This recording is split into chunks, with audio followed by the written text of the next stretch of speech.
paglalakbay ng inyong diwa. Pagsaksi sa mga pangyayaring hindi mo sukat akalain.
Mga kababalaghang hindi kayang tanggapin ng inyong isipan.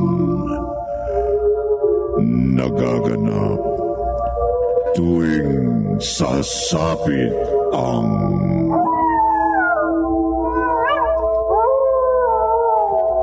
gabi ng lagi.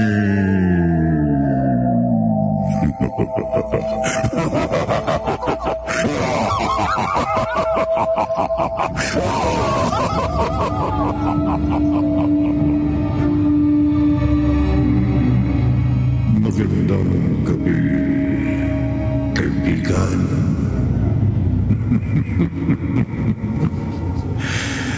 Saan mang buhok ay maaaring maganap ang kababalaghan at kalagiman. Sapagkat maging sa Kumunoy ay may kakayahang maghasik ng lagim ang kampon ng kadiliman. Subalit sa lahat kaya ng pagkakataon, namamayani ang kapangyarihan ng kasamaan.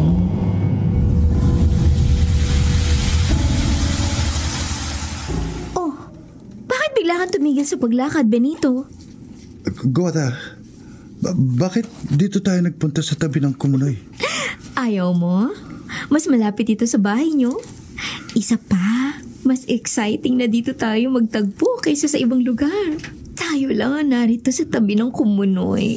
Solong-solo natin ang gabi. Goda, napakaganda mo talaga. Hindi ko kayang tanggihan ang alindog mo. Kahit sunod-sunuran ako sa kahit anong sabihin mo. Sinunod mo ba ang bilin ko? Na huwag mo ipaalam sa pamilya mo ang relasyon natin? Oo. Mabuti. Talagang gusto kong ilihim mo sa pamilya mo ang ugnayan natin. Dahil sa plano ko sa'yo. Goda, huwag mo kong kalibkarin. Nasasaktan ako. Bitiwan mo braso ko. Kahit anong biglas ang gawin mo, hindi ka makakahulog po sa mga kamay ko. Napakalakas mo. Parang papel ka lamang na iaangat ko sa lupa. Goda, ibaba mo ka. Ibababa kita, Benito. Pero hindi sa lupa. Sa Kumunoy. Wag! Ihahagis kita sa Kumunoy. Goda, bakit ihahagis mo ako dito sa Kumunoy? Gunggong ka, Benito. Hindi ka nag-iisip kung bakit ang bata at magandang katulad ko ay makikipagrelasyon sa matandang binata at pangit na gaya mo. Iyawan mo ko rito. Diyan ka na mamamatay. Ayoko pang mamatay. Para mapabilis ang paglubog mo sa Kumunoy, ilulublob ko sa putik ang ulo mo.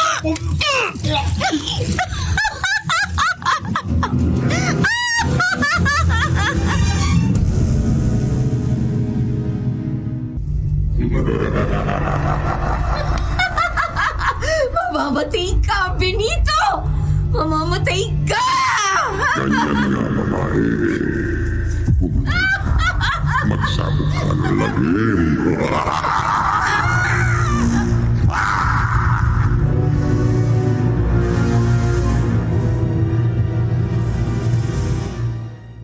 Inay, bakit narito pa kayo ni Itay sa sala? Bakit hindi pa kayo natutulog? Rhoda, hindi pa umuwi ang panganay na kapatid mo. Ho? Wala pa si Kuya Benito? Oo. Malalim na ang gabi Ewan ko ba sa lalaking Rhoda?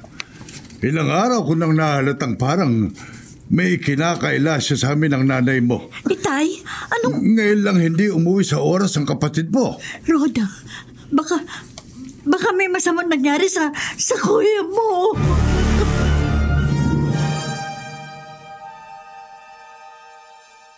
Milyo, pati ikaw nagising dahil sa pag-aalala ni na Inay at Itay sa kuya ko. Hindi maaring hindi rin ako mag-alala sa kapatid mo, Rhoda. Kapamilya natin siya. May gusto ka yatang sabihin? Alam mong sumpa sa atin ang una kong asawa. Ang sumpa ni Lupe. Napakasakit ang ginawa mo sa akin, Milyo. Sinuklian mo ng kataksilan ang pagmamahal ko sa iyo. Isinusumpa ko. Maghihiganti ako sa inyo ng babaeng ipinalit mo sa akin. Maghihiganti ako sa inyo! Hindi mabura sa isip kong sumpa sa atin ni Lupe. Noong matapos ko siyang iwan at makisama ako sa iyo. Matagal na yun. Halos 16 na taon na ang nakakaraan. At hindi alam ni Lupe itong ating kinaroroonan. Ang inaalala ko, baka may kaugnayan sa sumpa ni Lupe ang pagkawala ni Kuya Benito. Baka idinamay ni Lupe sa kanyang sumpa at paghihiganting kapatid mo.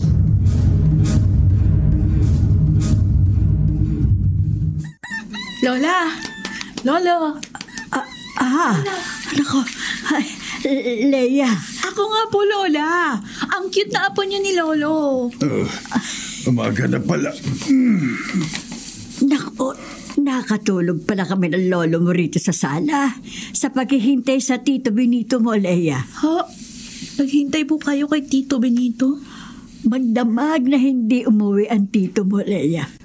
Kung dumating siya, tiyak na gigisingin niya ako. Bakit po kayo umiyak, Lola? Leia, nawawala ang tito mo. Ho? Nawawala po, Lolo? Minsan man hindi siya umaalis nang walang paalam at hindi nagpapalipas ng gabi sa kung saan. Magdamag na hindi umuwi ang tito mo, Leia. Kaya nag-aalala kami ng lolo mo. Lola, huwag po kayong mabahala. Uuwi rin po si Tito Benito. Mabait po siya at palasimba. Kaya wala pong masamang mangyayari sa kanya.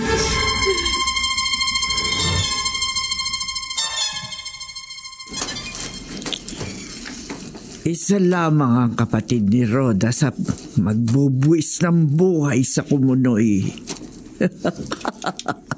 Marami pang malilibing doon ng buhay. Ako, si Lupe ang nagsasabi. Marami pa ang mamamatay sa Kumunoy.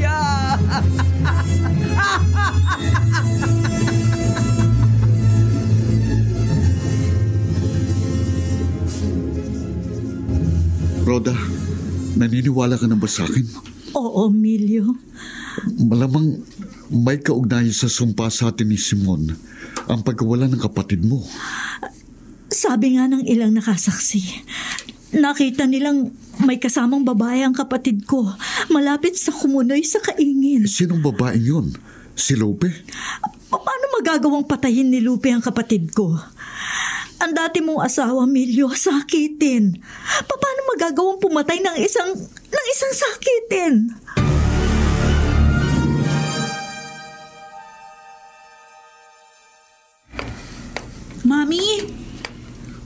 Bakit po nakabihis kayo ni Daddy? Pupunta kami sa presinto, Leia.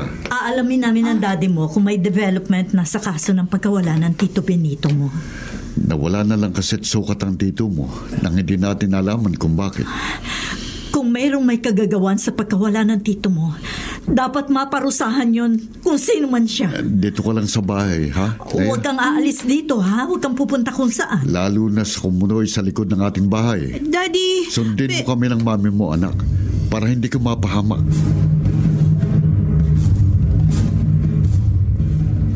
Leia, binilihan ka na pala ng peres mo na huwag kang lalapit sa kumunoy. Uy, wala namang problema, Mio. Bakit niyaya mo pa ako rito sa tabing ng kumunoy? Kasama naman kita. Mabuti pa umuwi ka na. Sandali lang tayo dito. Magsiselfie lang ako. May lalakarin pa kasi ako. Ako naman paano ka namang hindi best friend? Next time ka na lang magpasama dito.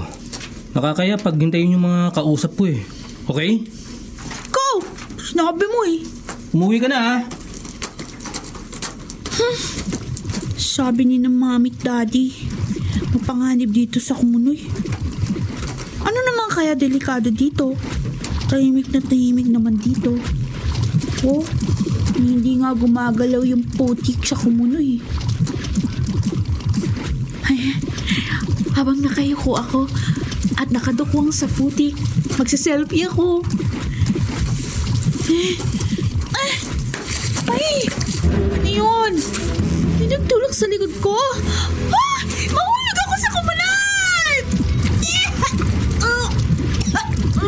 Ako! Nahulog ako sa kumunoy! Titi ako lumalabag sa putik! Hindi ako makat! Tulong! Tulungan niyo ako! Ilalabag na ako sa kumunoy!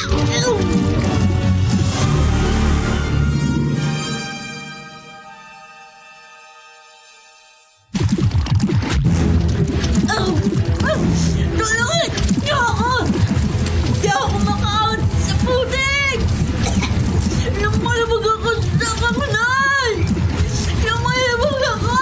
Huwag kang matakot! Tulungan mo ako! Bawa ka siguro ng kapirasong kahoy na hawak ko para hindi ka tuluyan lumubog sa putik. Hawak ako sa kahoy! Ngayon nakahawak ka na. Hihilahin kitang palapit dito sa pampang. Ayan, kumapit ka mabuti ha para hindi ka lumubog sa putik. Iabot mo sa akin ang kamay mo. Ayan ang kamay ko. Ngayon hawak na kita. Iaahon na kita rito sa pampang. Ayan, ligtas ka na. Salamat. Wala ka nang dapat ikatakot.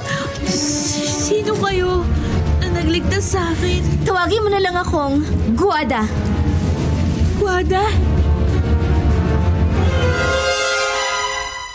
Magmerienda ka muna, Guada. Nag-abala ka pa, Emilio? Maliit na bagay lang yan, Guada. Oo nga naman, Guada. Kumpara sa ginawa mong pagliligtas kay Leia. Kung hindi nga po, dahil kay Guada, tuluyan na po ako lumubog sa kumunoy. Lolo, Lola. Guada, utang namin sa iyong buhay ng anak ko. Ginawa ko lamang ang dapat kong gawin nang makita ko na sa panganib ang buhay ni Leia. Mabutit napadaan ka rito sa lugar namin. Nailigtas mo si Leia. At nakilala ka namin, Guada. Kasi pa, Lolo, meron daw po siyang hinahanap kaya siya napunta rito. Ha? Sinong hinahanap mo, Guada? Isang pamilya po. Isang pamilyang may malaking pagkakautang sa akin. Guada, Ma'am? maaari ba namin malaman kung sinong pamilyang hinahanap mo?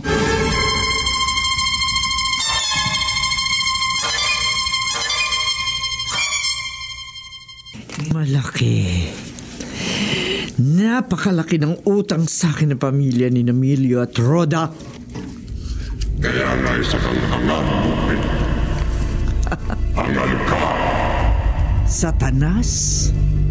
Matapos tayo magkaroon ng kasunduan, pinagkalooban kita ng kapangyarihan na nakahigit pa sa kapangyarihan ng mga alagad ng impyerno.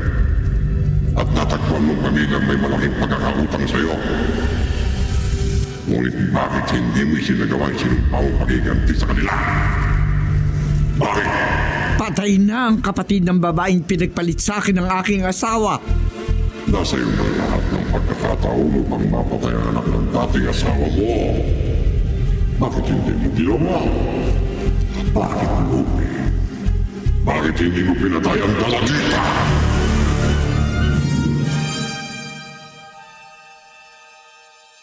Oh, Milyo. Gabi na. Naparito pa kayo sa tinitirhan ko. Doro, balitang mahusay kang faith healer kaya hinanap ka namin. Mabigat ang problema namin. Kailangan namin ng tulong mo. Anong maitutulong ko sa inyo? Kamakailan lang nawala ang panganay na anak ko. Sa anong dahilan? Iyon ang hindi malaman kahit ng mga pulis. At kanina lamang, muntik nang malubog ang anak ko sa Kumunoy. Muntik nang magkasunod-sunod ang trahedya sa inyong pamilya? Oo. At parang sinasadya, Doro. Anong ibig mong sabihin? May taong nagkaroon ng malaking galit sa aming pamilya. At sumumpang kami paghihigantihan. 16 na taon nang nakararaan. Sino ang taong yon? Ang una kong asawa. Na siyang gusto kong malaman kung may kinalaman sa mga trahedyang nangyayari sa aming pamilya.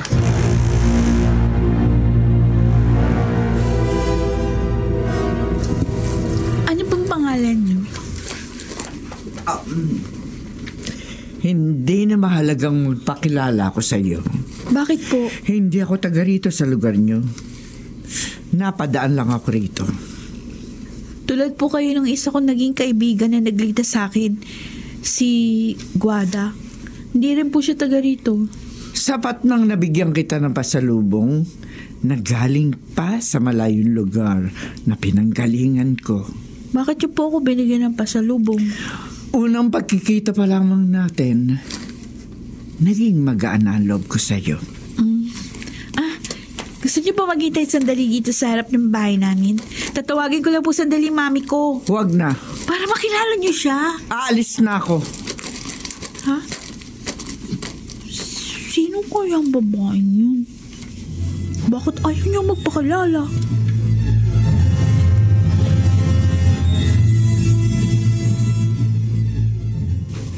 Doro, bakit ka napailing?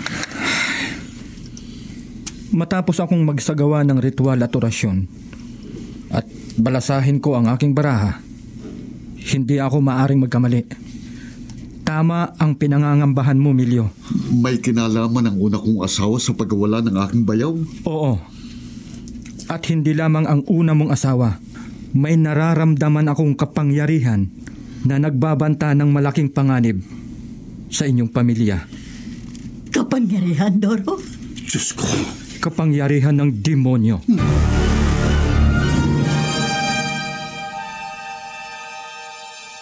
Demonyo? Ang nagbabantang magsabog ng lagim sa pamilya niyo, Milyo? Oo, Guada. Ayon sa faith healer na nilapitan namin, yun nga ang sasabihin ng mga biyanan ko sa asawa ko. Kaya nauna na silang pumasok sa bahay namin. Ipinaalam ko na sa iyo dahil nakasalubong ka namin dito sa harap ng aming bahay. Huwag kang maniwala sa faith healer. Tiniyak niyang kapangyarihan ng demonyong dahilan. Kaya nawalang bayaw ko. Hindi totoo yun. Guada, ang masamang nangyari sa kapatid ng asawa ko, baka maulit sa buong pamilya namin. Hindi mangyayari ang kinatatakutan mo, Milyo. Narito ako. Babantayan ko kayo. Babantayan mo kami? Malapit lang dito sa bahay niyo inupahan kong kwarto.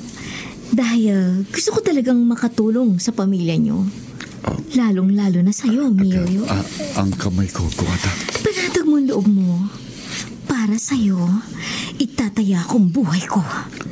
Hindi ako natatakot harapin kahit pa demonyo.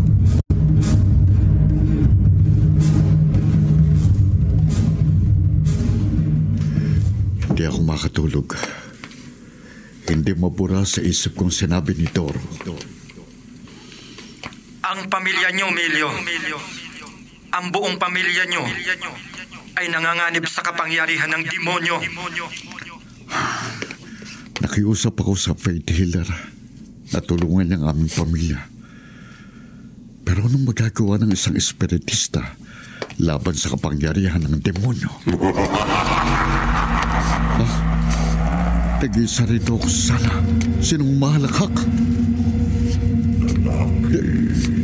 Demonyo? Isang kampo ng impyernong nasa likuran ko. Kakilakilabot ang anyo ng demonyo.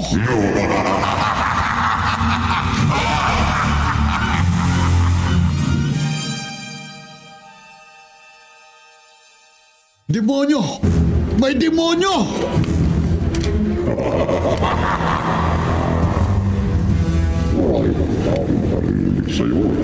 Demonyo, huwag kang lalapit sa akin. Mamamatay ka. Layuan mo ako! Bitiwan mo ako!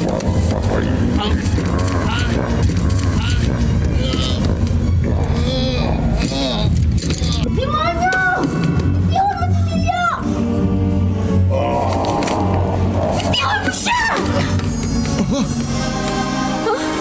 Biglang naglahong demonyo. Ligtas ka na, Milyo! Wada, salamat. Utang ko sa iyong buhay ko.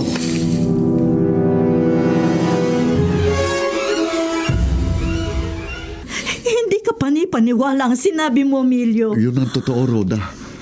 Kaya ginising kita rito sa kwarto. May nakapasok na demonyo sa loob ng bahay natin. At pinagtangkang kang patayin ng demonyong yun. Malamang napatay na niya ako kung hindi dumating si Guada at iniligtas ako. Hindi na maganda ang mga nangyayari, Milyo. Rhoda, kailangan gumawa tayo ng paraan. Hindi na dapat makapasok sa bahay natin ang kampo ng dilim. Baka patayin ng demonyong buong pamilya natin.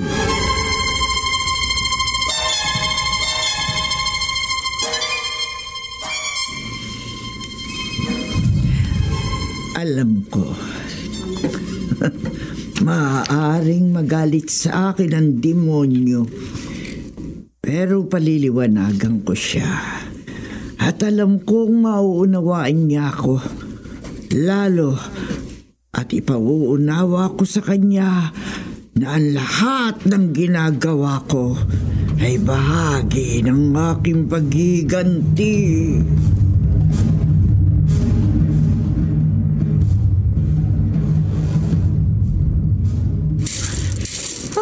Nakakakilabot ang naging karanasan ni Milyo kagabi, Domi.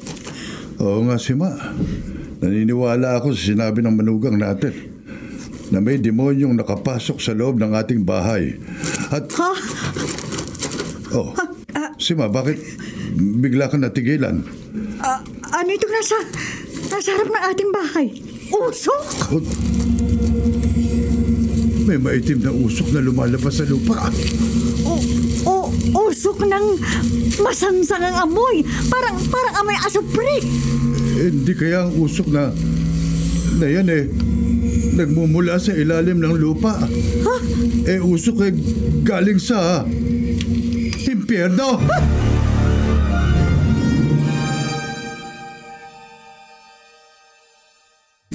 Abay, maaring totoo ang inyong hinala. Mang Domeng, aling Sima.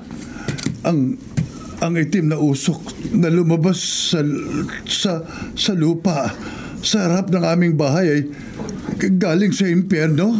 Oho. Diyos Huwag kayong matakot ng biyanan mo, Milyo. Doro, ikaw na rin ang nagsabing may gumagalang demonyo sa aming bahay. Yun ang mensahe ng mga binalasa kong baraha. Baka magawan mo ng paraang mapalayas ang demonyo sa bahay namin.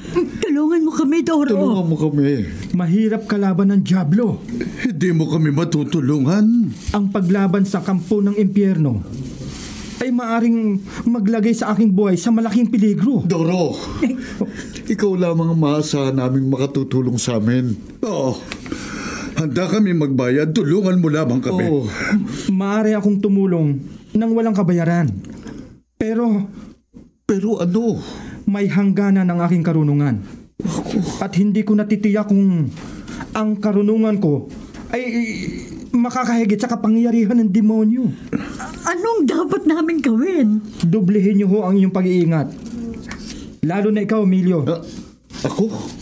Huwag kang labis na magtiwala sa kanya.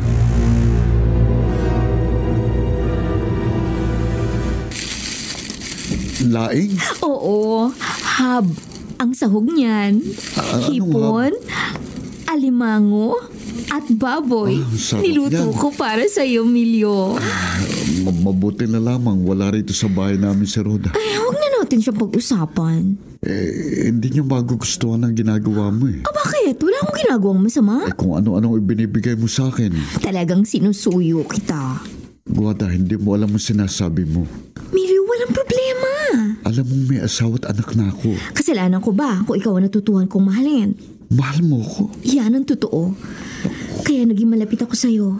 At handa kong itaya ang buhay ko para sa'yo. Napamahal ka sa akin. Kahit alam kong may asawa at anak ka na. Bakit ako pa? Maraming lalaki. Sa ikaw ang tinitibok ng puso ko. Higit sa akin ay makakatagpo ka. Maganda ka, bata pa. Mahigit 10 taon sigurong tanda ko sa'yo. Walang halaga sa akin ang agwat ng gulang natin. At ang katayuan natin sa buhay. Ang importante sa akin, alam kong nasa iyo ang kaligayahan ko. Guada. Sabihin mo lang na mahal mo rin ako. At magpapakalayo-layo tayo, Milyo. Iwan mo ang iyong pamilya at paliligayahin kita.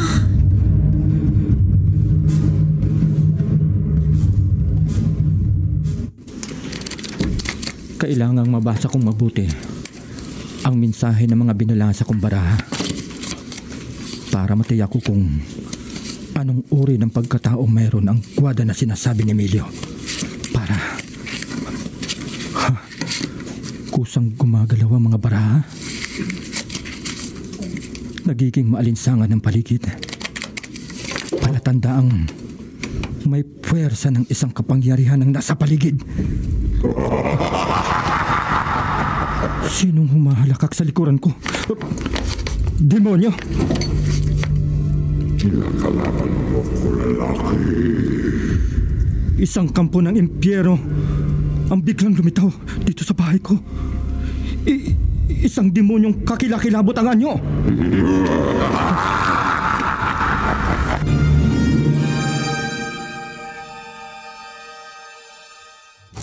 Sandali lang. Ako ang asawa ni Emilio. Hindi ako interesadong makilala ka. Huwag mong akitin ng asawa ko. Tiyon mong braso ko. Binabalaan kita. Hindi mo ako kayang takutin. Kapag hindi ka tumigil sa pang-aakit sa asawa ko, magkakamatayan tayo!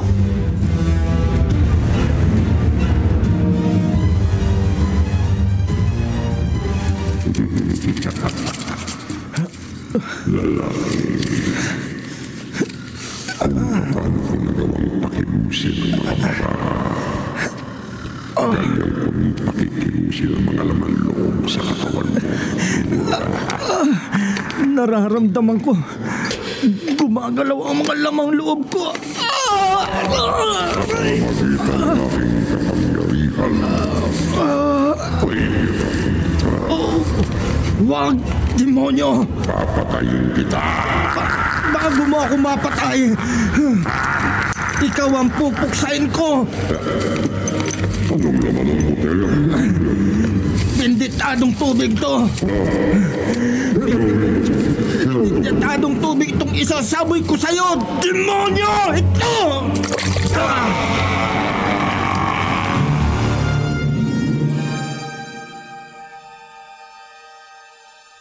Ano, Doro? Nakaharap mo kagabi ang demonyo? Oho, Mandoming. Kaya ho naparito ako sa inyo. Ay nagkataon namang wala rito si Emilio at ang kanyang asawa.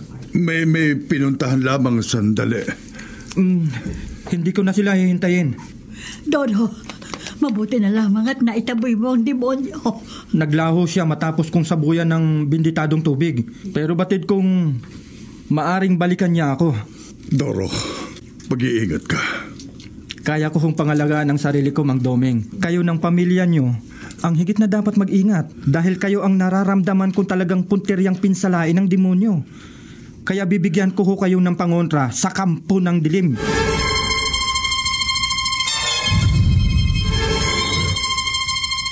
Rhoda, huwag mong problemahin ang demonyo lumilitaw rito sa bahay natin. Hindi ko pinoproblema ang demonyo, Inay, Itay. May mga pangontra na ibinigay sa atin ang faith healer na si Doro. Si Emilio ho ang gumugulo sa isip ko. Bakit? Nag-away ba kayo ng asawa mo? Hindi ho, inay. Mula ho nang magsama kami, magkaroon man kami ng tampuhan, madali rin naming naaayos. Dahil mahal ko ho si Emilio. At alam namin ng inay mo na mahal ka rin ang asawa mo. Dati ho yun, itay. Dati? Nung hindi pa ho niya nakikilala si Guada. Anak, nagsiselos ka? Maiaalis ho ba ninyo sa akin ng hindi magselos? Maganda ho si Guada at bata pa. Maganda ka rin naman, anak. Higit na kaakit-akit ho si Guada. Katakataka ho bang mahulog ang loob ni Emilio sa kanya? Rhoda, magtiwala ka sa asawa mo. Itay, nag-aalala ho ako. Baka ho ang ginawa ko sa unang asawa ni Emilio mangyari rin sa akin. Rhoda. Hindi ho imposible mangyari yon. Hindi malayong agawin din si Emilio sa akin ng ibang babae.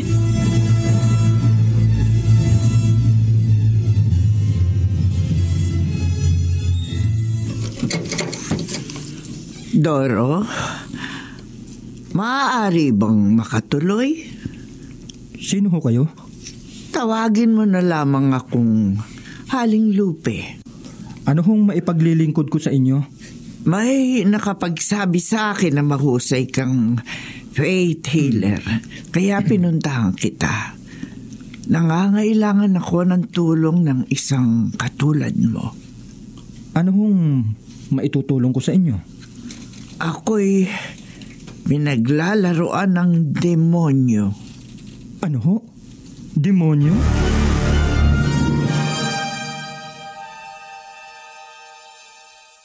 Rhoda, alam ko kung bakit malalim ng gabi. Hindi ka pa makatulog. Huwag mo akong alalahanin, Emilio. Sige na, matulog ka na. Sinabi sa akin ni na itay at inay ang iyong problema.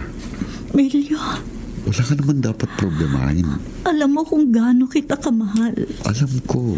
Dahil sa pagmamahal ko sa'yo, kinalaban ko ang sarili kong konsensya. Naatim kong gumawa ng malaking pagkakasala. Inagaw kita sa una mong asawa. Hindi mo solong kasalanan. Hindi ako sasama sa'yo, Rhoda. Hindi ko iiwan si Lupe kung hindi kita mahal ng higit sa kanya. Sa naging pagtingin ko sa una kong asawa. Naniniwala akong minahal mo ako. Mahal kita. Noon. Mahal kita hanggang ngayon. Kahit nakilala mo na si Guada. Wala kang dapat ipag-alala sa kanya. Inaakit ka niya, Emilio. Naging mabuti lamang ang pakikutungo ko sa kanya. Dahil sa pagkakaligtas niya kay Leia at sa akin. Pero maaaring napamahal ka sa kanya, Emilio. Problema na niya yun. At maaaring mapamahal din siya sa'yo. Hindi mangyayari yun. Emilio, hindi ko matatanggap na mawala ka sa akin. Hindi ako mawawala sa'yo. Pag nawala ka sa akin, wala na rin halaga ang buhay ko.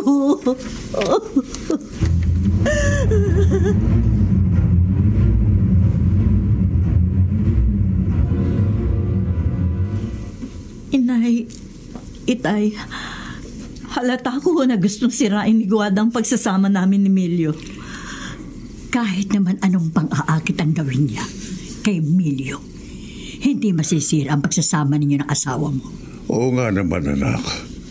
Kung hindi papatulan ni Emilio si Guada. Nagtitiwala ho ako kay Emilio. Pero wala ho akong tiwala sa Guadang yon. Anak, kumukulo ang dugo ko sa kanya.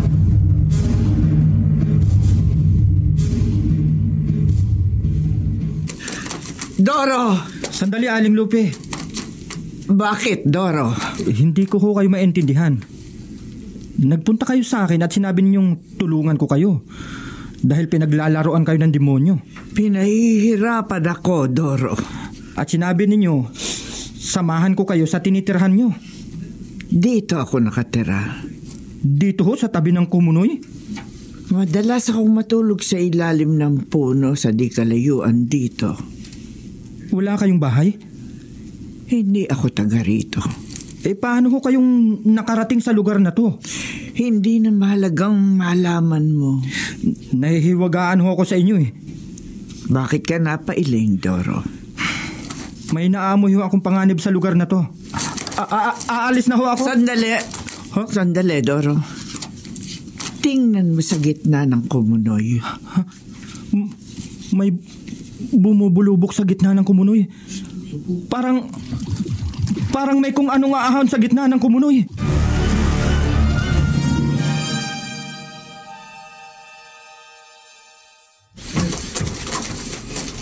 Mami, may problema po ba kayo?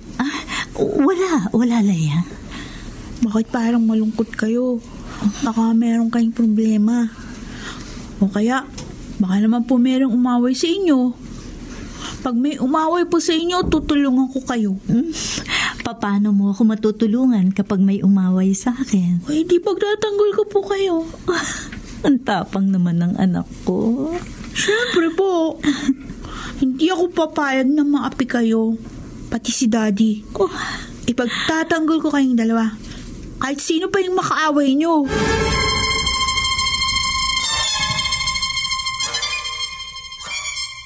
Umalis na ho tayo rito sa tabi ng kumunoy, Aling Lupe. Sandali lang, Doro.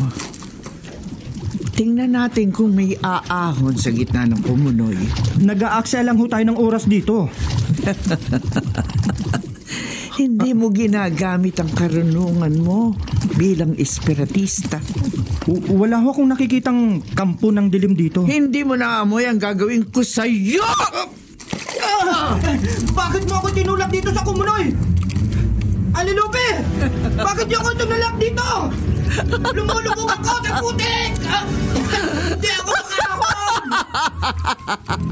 Diyan ka na malilibing, Doro! Sa kumunoy na yan ka na mamamatay!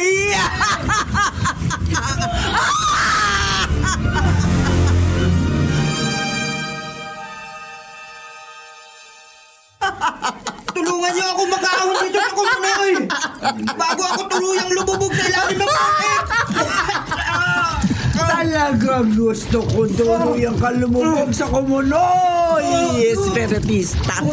Talagang gusto ko mamatay ka! Oo!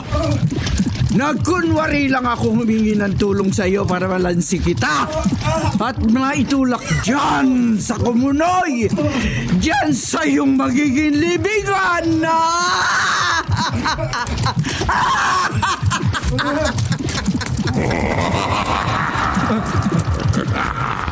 Ang demonyo, biglang umahon sa gitna ng kumunoy.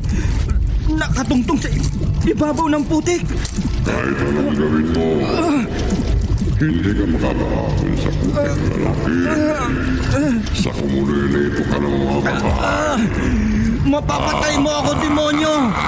Pero titiyakin kong hindi magtatagumpay ang kasamaan mo. Tuluyan ka nang lalamunin ang putik lalaki. Tuluyan ka nang malulubog sa kumunoy.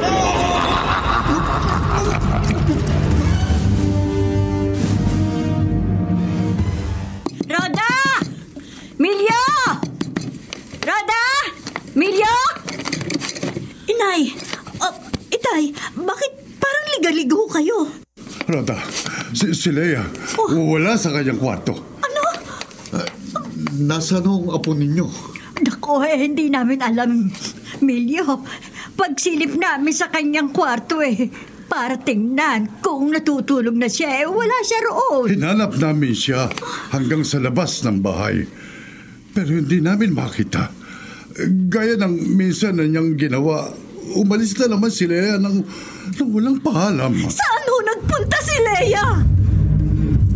Lumakad ng sina Inay at Itay at Roda para maghanap kay Leia. Ako naman dito sa paligid ng bahay namin maghahanap sa anak ko. Leia! Anak! May kumakalos ko sa likod ng puno sa di kalayuan. Baka naroon ang anak ko. Leia! Kumusta, Milyo? Lupe!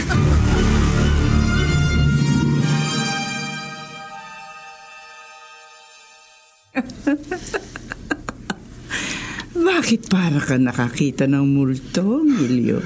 Lupe, hindi ko akalain na... Nabuhay pa ako? Pagkatapos Tapos ng napakasakit na ginawa mo sa akin, ang ipagpalit mo ko sa ibang babae, ang iwan mo ko. Bakit ka narito? Dapat hindi mo na ako kaharap ngayon. Dapat patay na ako. Pero hindi ko matanggap ang kataksilan mo. Ang ginawa mong pag-iwan sa akin, kaya tinangka kong wakasan ang buhay ko. Pero ganito ang nangyari. Buhay pa ako. Hindi ako nalunod. Tantakain ko magkakamatay. At lumusong dito sa Kumunoy. Hindi ka namatay dahil sa kapangyarihang Lupe. Demonyo! Bakit ka magpapakamatay? Ngayong maaari mong ipaghiganti ang katihan mo. Paano ako makakapaghiganti? Matutulungan kita kung magkakaroon tayo ng kasunduan. Matutulungan kitang ipaghiganti ang iyong katihang kapalit ng iyong kaluluwa.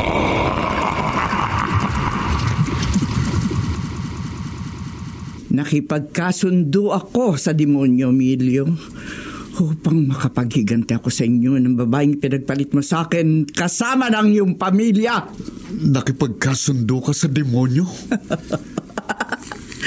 Masdan mo kung mabuti, Emilio. Anong nangyayari sa'yo, Lupe?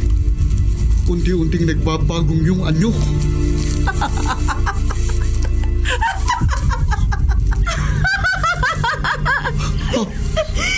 Nakita mo, Emilio? Napatunayan mo ng nananalaytay sa aking mga ugat ang kapangyarihan ng demonyo. Ikaw at si Lupe ay... Oo, Emilio. Ako at si Lupe ay iisa. Binigyan ako ng kapangyarihan ng demonyo, kaya nagkaroon ako ng kakayahang magbago ng anyo. Mula sa pagiging pangit at matandang babae, magagawa ako mag-anyong bata at kaakit-akit anumang oras na naising ko upang maisakatuparan ko ang aking sumpa, ang paghiganti ko sa inyo ng babaeng ipinagpalit mo sa akin. 10 ng inyong pamilya. Ikaw ang pumatay sa nakatatandang kapatid ni Rhoda? Oo, ako nga. Sa anyo kong bata at maganda, madali ko napaibig si Benito at madali ko na ilubog sa Kumunoy. Ang Kumunoy na naging libingan na rin ng ibang tao na pinatay ko. Hindi. Ang lahat ng trahedya nangyayari sa pamilya nyo ay nakaplano, Emilio. Matapos kong matunton ang pinagtaguan nyo ni Rhoda, nagkunwa akong iniligtas ang anak mo at pati na ikaw upang mapaamo kita at maagaw sa babaeng ipinagpalit mo sa akin. Ngunit hindi umayon ang mga pangyayari sa aking plano. Sa aking paghiganti at kahit anong pagbabalat kayo at mga akit ang gawin ko sa'yo, hindi mo iniwan si Rhoda gaya ng ginawa mo sa akin noon. Kaya si Leia... Anong ginawa mo sa anak ko? Siya nang susunod na malilibing sa Kumunoy. Hindi ko siya inunang patayin dahil inunti-unti ko ang paghiganti sa'yo. Alam kong ang pagkamatay ng iyong anak ang magiging pinakamahapdi sa iyong puso at yun ay palalasap ko sa'yo ngayong gabi. Huwag. Maawa ka sa anak ko, Lupe. Huwag mo siyang idamay sa iyong paghiganti sa... Lahat ng mahal mo madadamay sa paghiganti ko, Emilio. Iisa-isahin ko silang patayin bago ko tapusin ang buhay mo. Hindi. Para higit mong matikman ang hapdi ng aking sumpa at paghiganti.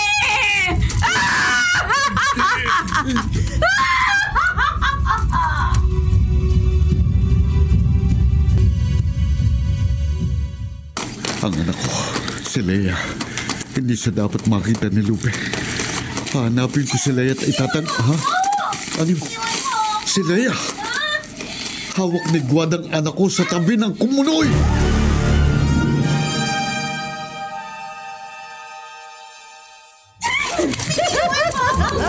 Kahit anong piglas mo, hindi ka makakahulag pa sa akin, Leia! Daddy! Leia! Ano? Halika, Emilio! Lumapit ka sa amin ang anak mo! Dito tayo!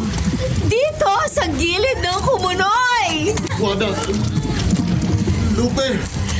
Nakikiusap ako sa'yo. Bitiwan mong anak ko. Ngayong gabi siya mamamatay, Emilio. Huwag! Huwag mong papatayin ang anak ko. Maawag sa kanya sa ngalan ng Diyos.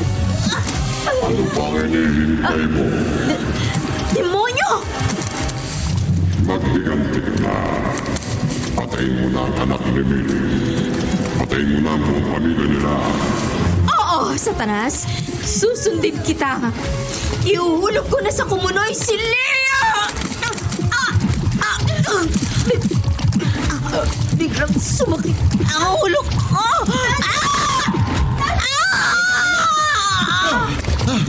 Salamat, bitiwan ka ni Guada. Alam niya, Guada. Bakit hindi may tinuloy ang iyong pamilya? Demonyo! Tinitiyak ko sa'yo. Mapapatay mo ako pero hindi ako papayag na magtagumpay ang kasamaan mo. Lalaking spiritist. Ako nga!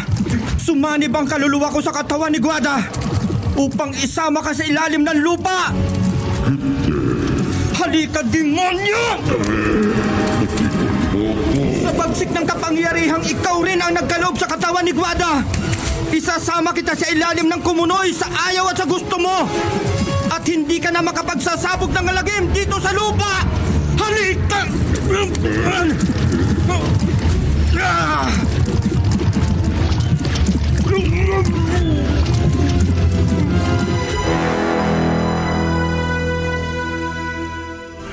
Daddy, wala na pong demonyo? Wala na, Lea. Sabay silang lumubog sa kumunoy ni Guadalupe, ang dati kong asawa. Dati niyo pong asawa, Daddy? Ipaliliwanag ko sa iyong lahat, anak. Ang mahalaga ngayon, wala na tayong dapat katakutan.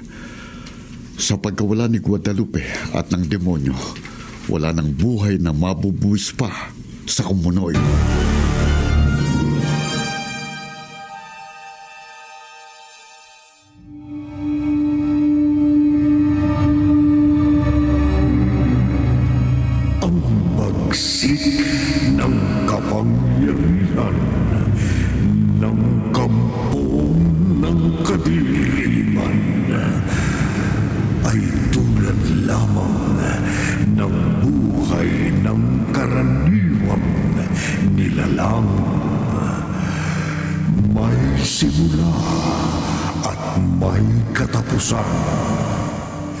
Sa huli, mangingibabaw pa rin ang walang kapantay na kapangyarihan ng Panginoong